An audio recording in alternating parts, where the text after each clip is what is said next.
타협의 자리로 찾아오시는 하나님. 사사기 2장 1절에서 5절 말씀 묵상 함께 나누도록 하겠습니다. 오늘도 좀 보고요. 내일도 이어서 보려고 합니다. 본문의 내용은 내일 좀 더 보기로 하고, 오늘은 여기 2장 1절에 보면 여호와의 사자가 길갈에서 복임으로 올라와 말씀하시지요. 이렇게 여호와의 사자가 찾아오시는데, 이 여호와의 사자라는 이 용어에 대해서 오늘 좀 묵상을 하려고 합니다. 여러분, 하나님은 약속하셨습니다. 승리를요. 그지요? 애굽에서부터 여기까지 인도하셨어요. 그런데 이스라엘의 현실은 슬픈 타락의 모습이었습니다. 점점점 더 심각해졌어요. 지난 시간에 봤었던 내용입니다. 1단계, 2단계, 3단계를 거치면서 이스라엘이 가나안을 정복했는데 이제는 오히려 다시 정복당하는 형국이 돼버렸습니다. 반정복입니다. 그런데 이렇게 된 건 능력이 부족해서가 아닙니다. 여러분, 하나님은 전능하신 분이에요. 승리를 약속해 주셨어요. 그런데 그렇게 하나님의 약속을 따라 온전히 순종하고자 하는 그 열망의 부족 때문에 그렇게 되었어요. 왜 그 열망이 사라졌는가? 이 노동력을 얻고 싶은, 위험 부담은 줄이고 노동력은 얻고 싶은 현실의 이익 앞에 그들의 마음이 이렇게 타협하게 되었습니다. 하나님은 늘 더 좋은 걸 주시는 분이에요. 가장 좋은 걸 주시는 분인데 우리 스스로 판단해 버린 겁니다. 바로 이런 타협의 자리로 하나님이 찾아오셨습니다. 여기 여호와의 사자가 길갈에서 복임으로 올라왔다고 이야기합니다. 좀 더 다른 내용은 내일 보고요. 여호와의 사자를 좀 생각해 보면 좋겠습니다. 그러면 여호와의 사자, 이 사자는 말라크라는 히브리어인데 기별자, 천사로 번역되기도 합니다. 이 존재는 어떤 존재일까요? 여러분, 여호와의 사자는 여호와의 사자 이렇게 함께 사용되면 이것은 늘 하늘에 속한 초자연적 존재를 가리킬 때 사용된다고 합니다. 인간 사자나 선지자에게는 여호와의 사자라는 표현이 성경 용례상 사용되지 않았다고 합니다. 그런데 여호와의 사자가 언제 처음 나오는가? 여기 창세기 16장입니다. 여러분, 창세기 16장에 보면 하갈이 이 아브라함의 아내에 의해서, 아내에 의해서라기보다도 이게 자기가 이제 아브라함의 아이를 베고 아주 교만하게 됐지요. 그게 너무 힘들었던 사례가 와의 갈등 속에 어쨌든 도망칩니다. 그때 여기 16장 7절에 보면 여호와의 사자가 광야의 샘물 곧 술길 샘 곁에서 이 하갈을 만납니다. 그래서 뭐라 그러지요? 8절에 사레의 여종 하갈아, 내가 어디서 왔으며 어디로 가느냐, 이렇게 대화가 진행됩니다. 여러분, 여기가 여호와의 사자라는 표현이 처음 나온 것이. 그런데 13절에 보면 하갈이 자기에게 이르신 여호와의 이름을 나를 살피시는 하나님이라고 이렇게 부릅니다. 하나님으로 인식을 한 것 같아. 여러분, 여기 놀랍게도 여호와의 사자가 사레라는 이름을 불렀습니다. 그리고 자기가 누군지도 알게 해주셨죠. 너는 사레의 여종이야, 이렇게.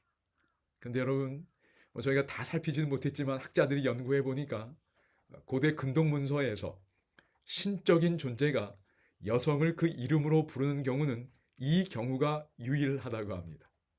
여호와의 사자는 우리의 이름을 각각 아시는 분이에요. 그리고 찾아오셨습니다.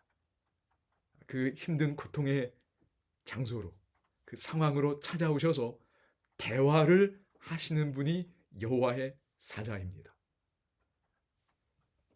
다른 용례를 좀 보겠습니다. 저희가 지금 사사기를 묵상하고 있는데 사사기 6장 12절 기드온입니다. 하나님께서 기드온에게 나타나셨어요. 여호와의 사자가 기드온에게 나타나 이르되 큰 용사여 여호와께서 너와 함께 계시도다. 그러니까 여호와의 사자로 나타나셨는데 여호와께서 너와 함께 계시도다. 이렇게 이야기합니다. 그래서 이 여호와의 사자는 여호와 그 자신과 동일한 존재로 나타나게 됩니다. 여기 창세기 31장에서도 11절에 꿈에 하나님의 사자가 내게 말씀하시기를 야곱아 하기로 이렇게 하면서 또 대화가 시작이 돼. 그런데 13절에 가면 나는 베델의 하나님이라 그럽니다. 그러니까 여호와의 사자와 하나님이 같은 분으로 자꾸 나타나는 걸 보게 됩니다. 그리고 가장 유명한 장면 중에 하나지요. 모세 출애굽기 3장에 보면 또 그 여호와의 사자가 모세를 찾아가십니다. 하갈을 찾아갔고 기드온을 찾아갔고 야곱을 찾아가셨던 그 하나님. 물론 뭐 기드온은 나중 경우지만 다 같은 맥락입니다. 그때도 여호와의 사자가 모세를 찾아가셨는데 그 진행되는 대화를 보면 나는 내 조상의 하나님 야곱의 하나님이라고 언급하십니다. 그래서 여호와의 사자가 여호와 그 자신이구나 라는 것들을 발견하게 되지. 여러분 그래서 좀 정리를 해보자면 많은 신학자들이 성육신 이전의 그리스도가 바로 이 여호와의 사자라고 생각을 합니다. 그는 하나님으로부터 분리된 전령이 아니에요. 하나님이 직접 인간을 찾아오셔서 말씀하시는 겁니다. 그런데 그 모습 그대로 오시면 인간이 감당할 수가 없을 거예요. 그래서 그 하나님의 역할을 분명히 하고 대화가 이루어질 수 있도록 자신을 여호와의 사자로 이렇게 표현하신 거지. 그러니까 본성에 있어서 천사가 아니시고 그러나 그 역할에 있어서 그런 말라크 기별자의 역할을 하시는 겁니다. 제가 한 책에 보니까 이런 표현이 있었어요. He was his own messenger. 자기 자신의 사자가 되신 겁니다. 하나님이 얼마나 우리를 찾아오셔서 소통하고 싶으시면 그분 자신이 그분 자신의 메신저가 되셔서 오시는 겁니다. 여러분 하나님은 결코 포기하지 않으십니다. 그래서 계속 찾아가셔요. 사사기 2장에서도 마찬가지입니다. 실패하고 타협한 바로 그 자리로 하나님 자신이 직접 찾아오신 겁니다.